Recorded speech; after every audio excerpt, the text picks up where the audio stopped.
The New York Jets made one move that should make every defense pay attention. Breece Hall is no longer waiting for the team to decide his place. The money is done. The message is clear. New York has picked the player who will set the tone for this offense. After years of broken plans, slow starts, and wasted talent, the Jets are finally putting the ball in the hands of the one guy who already looks built for pressure. The crazy part is how fast the story changed. A few months ago, Breece Hall was stuck in trade talk. Fans were asking if Aaron Glenn wanted him as the main back or just one piece in a crowded backfield. Now all that noise is gone. Aaron Glenn backed him. Darren Mougey paid him. Frank Reich now has to build real answers around him. That makes Hall more than a running back. He becomes the player who can save bad drives, calm down the offense, and give Geno Smith a cleaner path through games.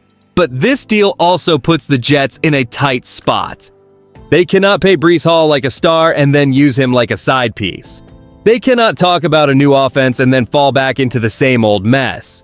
Geno Smith has to protect the football. Frank Reich has to feed Hall in space. Aaron Glenn has to prove this team finally has a real plan. Because if Hall takes off, New York gets a new identity. If he gets wasted, this whole offseason starts looking like another false promise. Breece Hall getting paid sounds like a clean win, but this is where the story gets uncomfortable for the New York Jets.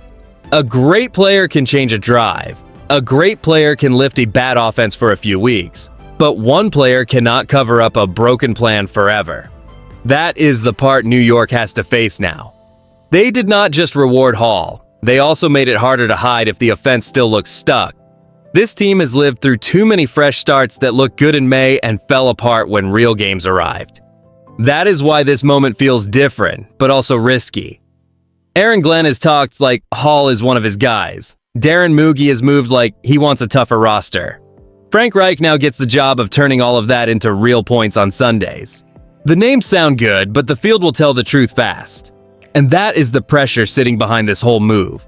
Hall can run through contact, he can catch the ball, he can flip a short play into a big one. But if the line breaks down, if Geno Smith gives the ball away, or if the play calling gets too safe, then Hall becomes another star stuck inside another messy Jets offense. New York has finally picked a lead man. Now they have to prove they know how to protect him. Breece Hall is chasing history now, but the scary part is this. The first record everyone talks about might be the wrong one. Yes, he has already stacked up 3,398 rushing yards. And yes, one strong season can push him way up the New York Jets rushing list. But when the names ahead of him are Freeman McNeil and Curtis Martin, the chase stops looking easy and starts looking brutal. That is the part fans have to understand. Breece Hall is not playing in the same kind of NFL Curtis Martin played in. Back then, lead backs got fed over and over until the defense broke. Today, teams protect running backs more, split touches more, and throw the ball more. So even if Hall stays great, the rushing record is still a long road. Talent is not the problem. Time, health, and carries are the real fight. And that makes this whole story more interesting. Because Hall can move close to the top of the rushing list, but becoming number one there would take something rare. He would need strong seasons, a heavy role, and a body that holds up year after year. That is why the next part matters even more.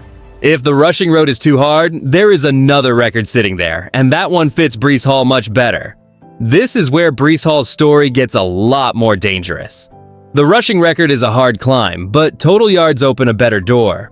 When you count everything he does with the ball, Hall stops looking like only a running back and starts looking like the main weapon in the whole New York Jets offense. Runs matter, but catches change the math. That is why the Curtis Martin chase is not dead. It just has a different path. Hall already has 5,040 scrimmage yards, and his value jumps because he can hurt defenses after a handoff, or after a short pass. A normal back needs carries to build numbers. Hall can build them in more than one way. That gives Frank Reich a real tool if he uses him with patience and timing. Now the question gets sharper. Are the Jets smart enough to treat Breece Hall like a full offensive weapon? Or will they limit him to basic runs and waste the best part of his game? This is the number that can change his legacy in New York. If Hall keeps stacking rushing yards and receiving yards together, he can become more than a top Jets back. He can become one of the most complete players this franchise has ever had. The part that should worry defenses is not only Breece Hall running downhill. It is what happens when he gets the ball in open space. Last season, the New York Jets did not feed him enough as a pass catcher, but when the ball did come his way, he looked cleaner and sharper. Fewer mistakes, better control, more trust with every touch. That is where Frank Reich has a real chance to change this offense. Hall does not need every play to be a handoff into traffic. Give him quick throws. Give him space near the sideline. Let him work against linebackers who cannot match his burst. That kind of role makes life easier for Geno Smith too, because a short pass to Hall can turn into a safe answer before the defense even settles. So this is not just about giving Breece Hall more touches. It is about giving him the right touches. If the Jets only use him like a normal back, they shrink the best part of his game. But if Frank Reich builds the passing game with Hall as a real piece, New York suddenly has a player who can punish a defense without needing a perfect throw, a perfect block, or a perfect drive. Now the spotlight moves to Geno Smith because his job is not to play hero ball in New York. The Jets do not need him chasing every big throw or trying to win games alone. They need him to keep the offense calm, get the ball out on time, and let the right players carry the heavy work. That is where Breece Hall becomes even more valuable. Frank Reich has to build this offense in a way that protects Geno Smith from forcing bad plays.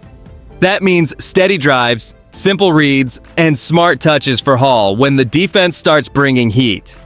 Garrett Wilson can stretch coverage. Mason Taylor can help in the middle. But Hall is the piece who can keep everything on schedule when the pocket gets messy. This is why the Jets season does not come down to one name only. It comes down to how well Geno Smith, Frank Reich, and Breece Hall fit together. If they play clean football, New York finally has a real offense with balance. But if the passing game gets loose and the run game has to save every drive, the pressure will hit fast. And that is when Darren Mougey's whole roster plan starts getting tested. That is why Darren Mougey matters so much here. He did not walk into this offseason and patch one tiny hole. He attacked the roster from different sides. Minkah Fitzpatrick gives the back end a proven voice. Tvondre Sweat brings size to the middle. Demario Davis brings leadership where the defense badly needed control.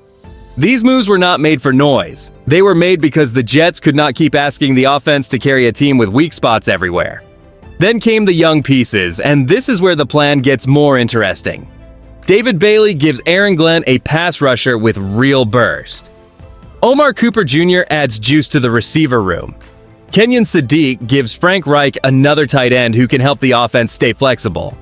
Dangelo brings fresh competition to the secondary. Cade Klubnik adds a young quarterback name behind Geno Smith, and that alone gives fans something to watch once camp heats up. But paper talent means nothing until the pads come on. The Jets look deeper, faster, and more serious than they did before, but this roster still has to prove it under pressure. Mougey gave Glenn and Reich more tools. Now those tools have to work together. Because if the defense holds up, if the rookies grow fast, and if the new pieces fit, Breece Hall will not have to drag the whole team by himself anymore. Now the easy part is over for the New York Jets. The contracts are signed, the new names are in the building, the rookie buzz is fresh. But the real test starts when this team has to stand across from teams like the Buffalo Bills and prove this is more than another nice spring story. That is where the pressure gets real. Rookie minicamp gave fans the first taste, but camp hype does not win games. David Bailey still has to beat NFL tackles. Omar Cooper Jr. still has to earn real targets. Kenyon Sadiq still has to turn talent into weekly impact. Cade Klubnik still has to show he is more than a young backup name. And through all of it, Breece Hall, Geno Smith, Garrett Wilson, and Frank Reich have to make this offense look alive from the start. That is the struggle waiting on New York. The schedule will not care about their offseason plan. The division will not care about their new faces. The fans have heard hope before, and they are tired of fake starts. This time, the answer has to come on the field. If Breece Hall becomes the engine, if Geno Smith protects the ball, and if Aaron Glenn's team plays with real control, the Jets finally have something to build on. If not, this whole rebuild turns into another promise that sounded better in May than it looked on Sundays. Don't forget to subscribe for more powerful NFL talk. Your support means everything. Stay tuned, stay sharp, and I too catch you in the next one.